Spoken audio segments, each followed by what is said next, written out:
Hi-Fi Rush blasted onto the gaming space in the beginning of 2023, kickstarting the previous year on an excellent note that would be followed by the later big hitters like Tears of the Kingdom and Baldur's Gate 3. The context for Hi-Fi Rush's release is important to consider when you think of Xbox, as they were still in a bit of a release drought, lacking big exclusives to push the brand forward. Despite bigger games with giant marketing budgets, like Redfall and Starfield releasing later in 2023, Hi-Fi Rush was the shining example for Xbox in terms of quality and surprise, thanks to its release on the day of its announcement. If you're involved in the gaming space at all, it was impossible to avoid Hi-Fi Rush, because it presented itself to be the exact kind of game that rejects all of the worst trends you'll find in the greediest releases today. A smaller, AA budget game with a fun premise, a focused single-player experience that harkens back to the releases of the 6th generation of consoles, and a vibrant art style that focuses on style rather than realism. It's the kind of game that would strive to remind people of the best that this industry has to offer. One of Hi-Fi Rush's biggest strengths, and what I still think about after completing the game, is the sheer energy behind the game. I don't just mean in energetic characters or cutscenes, but in how lively and dynamic the world feels. So many background objects and parts of the environment dance along to the beat of the music, and it's infectious. Alongside the main character tapping his foot and snapping his fingers, the world dances alongside the player through their journey, and I can still remember how it feels. Some environments are more lively than others, but they all have this encompassing musical theme that immerses the player. The music is thankfully very fitting for the world, constantly maintaining a nice upbeat rhythm at all times, even outside of combat. I'm not a technical music person, so I can only talk about this in very limited terms, but the excellent percussion and beat in everything keeps you in high energy with the whole game.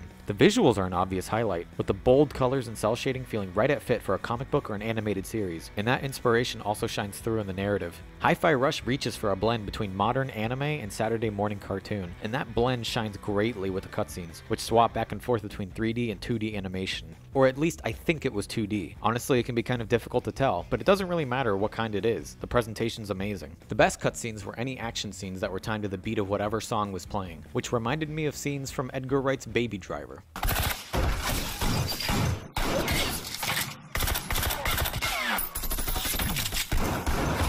The narrative isn't wholly original or surprising, but it's charming thanks to great direction and likable characters. Most of the humor was cute, but didn't make me laugh out loud. However, there were some moments that were genuinely hilarious. The best character was protagonist Chai, whose cocky attitude, oafishness, and carefree spirit reminded me a lot of Sonic the Hedgehog, and what he would have been like if he was created today. Even the voice actor for Chai, Robbie Draymond, would make for a pretty damn good Sonic should Roger Craig Smith ever decide to retire the character. And you're probably wondering how I ended up here. I also like the running gag regarding Cinnamon, who's a robot that regularly draws himself new facial expressions. Rhythm-based combat is the name of the game here, and it carries a nice flow that focuses on timing your hits to the beat of the music, but it's forgiving for players that may struggle with the rhythm. While timing is important for a good score and landing hits at the end of your combos, you can definitely get by on the game without having to think about it too much. I'd say for the most part the game balances difficulty pretty well, and combat was so addicting early on that I was even growing impatient during the early parts of the game that were exposition heavy, because I just wanted to return to the combat as soon as I could. Chaining together different combos is great, especially when you can combine them with air juggling and using your tools to bounce from one enemy to the next. Kinda reminds me of the combat from Spider-Man, but the musical timing added an extra punch to each hit. One of the air combos I had some struggle with. The timing felt inconsistent, but it's possible I was just doing it wrong. Keep that in mind as you play. Some aspects will take some getting used to, like skipping a beat to successfully perform a certain attack. The combat's easy to learn at first, but hard to truly master. There's a mechanic introduced around halfway through the game involving parrying tougher enemies in order to perform a finishing move. It's fun and acts like a memory game, and originally I thought these were like extra flashy moves to finish a fight early, reminiscent of Metroid Dread, but I was surprised to find that many of these finishers were mandatory for their fights. I liked them, but I imagine some players might really struggle with getting the beat properly.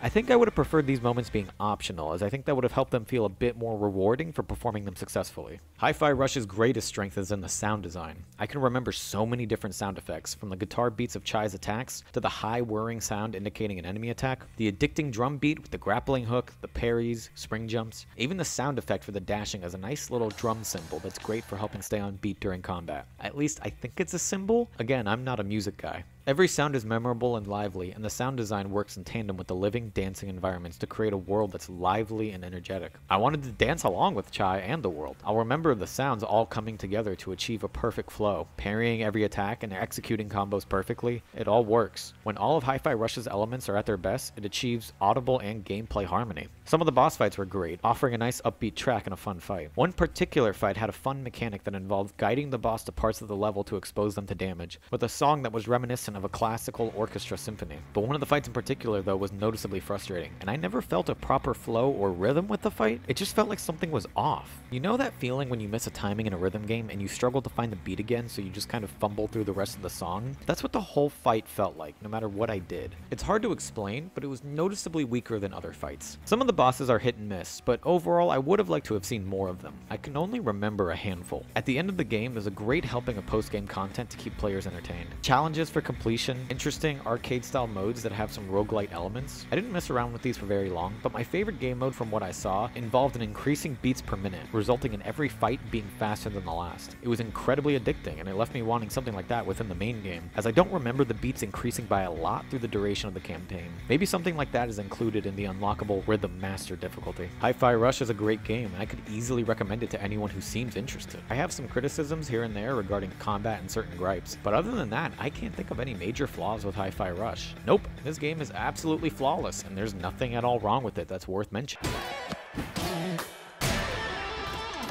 This has been tickling my little brain ever since I first started playing the game, and I was convinced that I had a problem. Music is very much the name of the game here. Song titles are introduced with credit for every level and fight. The way the music pumps up during cutscenes is great, and the uplifting beat and energy is perfectly fitting through the whole game. So why can't I remember any of it? I went back and listened to parts of the official soundtrack after beating the game, and I still feel the same. The music is perfectly enjoyable to listen to, but the second it stops, it just leaves my brain. I asked my brother and cousin separately about their opinions of the game's music since they had already completed it. The three of us have some similarities in taste, but we're all pretty varied with the games we like. I made sure to sound as neutral as possible, only asking, what do you think of the game's music? And separately, they both said the same thing. They found the soundtrack forgettable. I think for most other games, this wouldn't be as serious of an issue, but I cannot emphasize enough how big the music is for this game. It's not just important to the gameplay as a rhythm-based game, it's crucial to the entire world and protagonist. He begins the game with an MP3 player fused to his body. He hopes to become a beloved rock star. He taps his foot and snaps his fingers to the beat of whatever music is playing in the stage, and the whole world is in a constant dance to the music. This entire game's identity centers around music and the love of music,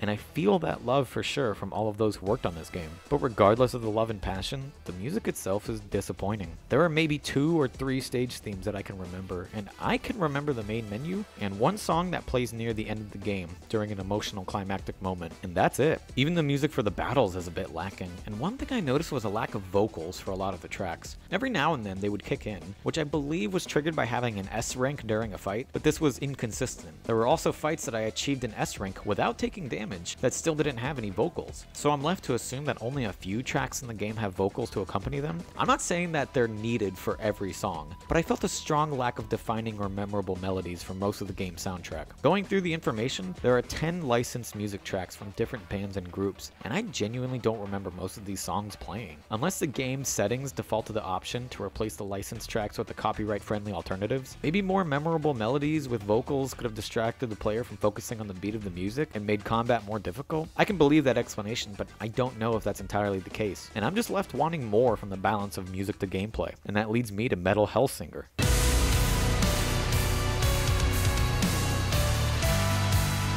Funny enough, my cousin and brother, who both felt that Hi-Fi Rush's music was lacking, both separately mentioned Metal Hellsinger as an alternative, and from what I've played, I couldn't agree more with them. Even though I've only played less than 2 hours, I can still remember several songs from Metal Hellsinger. Maybe the heavy metal is more to my taste than the more punk rock of Hi-Fi Rush? I'm not sure, but if you've played Hi-Fi Rush and also found the music left something to be desired, you may find that something in Metal Hellsinger. This is talking purely about the music and how it's much more memorable. I'm not addressing anything related to combat or gameplay or anything else, as I've barely just played Metal Hellsinger. Music was my biggest issue with Hi-Fi Rush, but there are other issues that are worth addressing, most of them revolving around the combat. I really enjoyed the combat, and I think even though the music is mostly forgettable, it did always have a nice energy and beat that flowed with combat great. But there are several issues that are worth mentioning. At the end of a combat encounter, there's 3 different criteria you're rated on that will average out to an overall rank. The beat and time are self-explanatory, but the actual score value is vague, and the game never offers a detailed score breakdown to help explain what went wrong or right after a fight. You can notice little score values as the fight's going on, but if you're playing the game, you're never going to look at these. I'm just left to assume what I have to do to earn a high score without the game ever guiding me. There were some combat encounters I thought I did great, only to get an A rank instead of S, and there were others that I was doing absolutely horrible, getting hit left and right and not using my combos efficiently, yet I would somehow earn an S rank. It felt inconsistent, and I would have liked the game to provide more insight as to what I was doing right and wrong.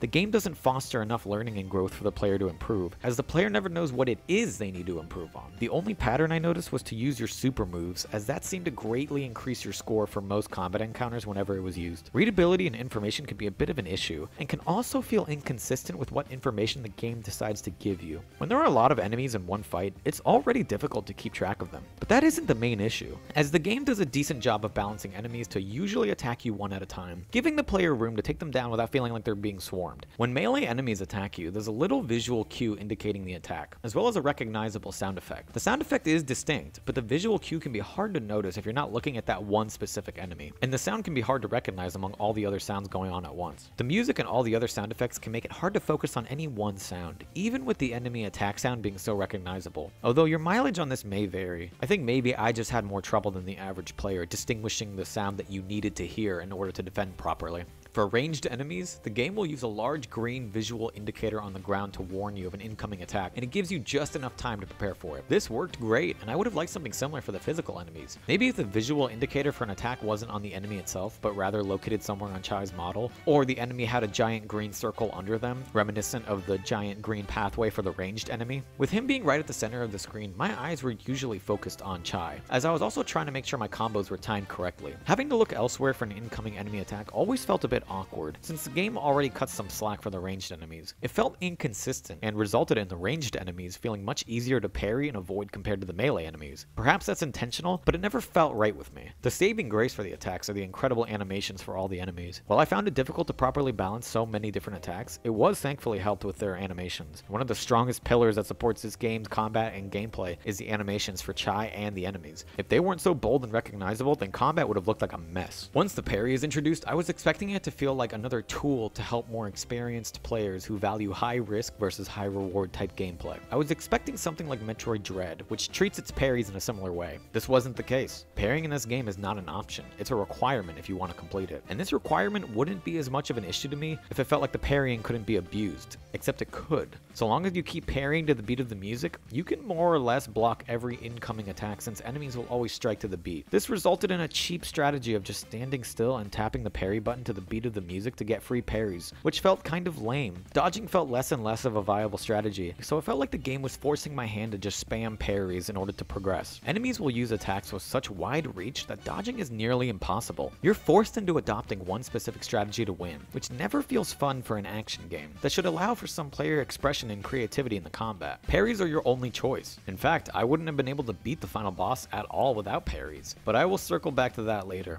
Don't worry, no spoilers for that section. There's a giant list of combos that the game offers you, and by the end of the game you'll have enough cash to unlock most of them. Some of them are great, with a personal favorite being one that will automatically launch enemies far and away into the air, leaving them vulnerable for a grapple hook and air juggling. But I do think that this game does have a small minor problem that I have with other games that have unlockable combos and attacks, like in God of War 2018. There's just too many, and a lot of them boil down to deal damage this way or deal damage this way. A lot of Hi-Fi Rush's early combos just feel like different ways of dealing damage, without a lot of variety or utility. It's also difficult since combos become a bit less effective as the game progresses, because you'll face off against enemies and bosses that can just dash out of the way. There were many times where a combo was interrupted by an enemy avoiding it, or because I was ambushed by another enemy, or it wouldn't work without relying on guard breaking first. Maybe I wasn't adapting correctly, but the different combos felt more useless as time went on, and for the final boss, I just stuck to the basic heavy combo you start the game with. It felt like a waste of effort to use any other attack. Your basic light and heavy combo functioned just fine to get by through the entire game, with a good number of the unlockable ones just feeling too impractical.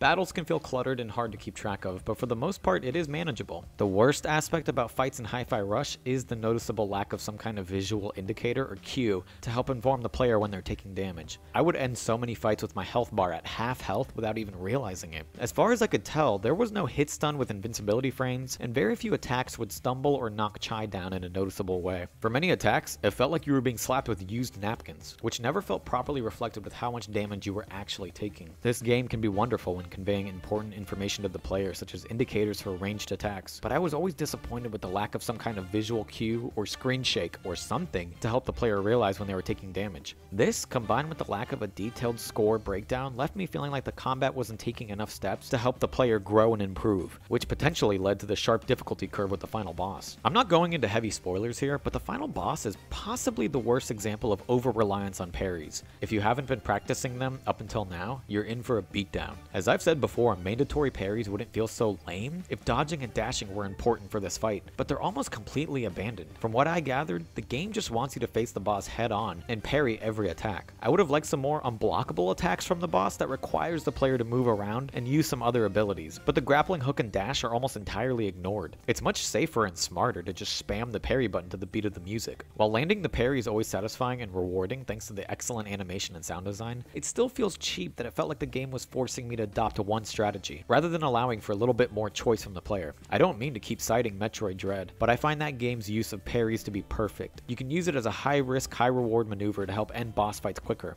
And for the final boss, it is mandatory, but only for the final blow. You can get through 95% of the fight relying on dodging and quick movement if it feels more comfortable. I think a little more back and forth between parrying and dodging would have benefited Hi-Fi Rush, rather than having one mechanic completely drown the other one out. Despite my utter phobia of the parry button now, I can still say that this game's awesome. It's energetic, vibrant, with a lot of love poured into every sound, mechanic, and animation. It deserves the attention from anyone who floats around the hackneyed phrase about how there are no good games anymore. That's wrong, and Hi-Fi Rush shouts proudly with attitude that would make Sonic the Hedgehog faint. While the lack of memorable music is disappointing, the soundtrack still complements the world in combat and always put me in the right mood to enjoy the journey. While it's unlikely to set this trend due to certain risks, I do hope that more games follow in Hi-Fi Rush's footsteps of shadow dropping interesting, fun, single-player experiences that are focused and affordable. It's a shining example in the age where studios that used to focus on single-player adventures are abandoning that in pursuit of live service greed. This is a game that I think a lot of people should play, and they'll have the opportunity, especially if Hi-Fi Rush does come to other consoles. While I won't remember the music, I'll never forget the energy and liveliness of this world. Let's hope that the developers, Tango Gameworks, performs an encore in the future.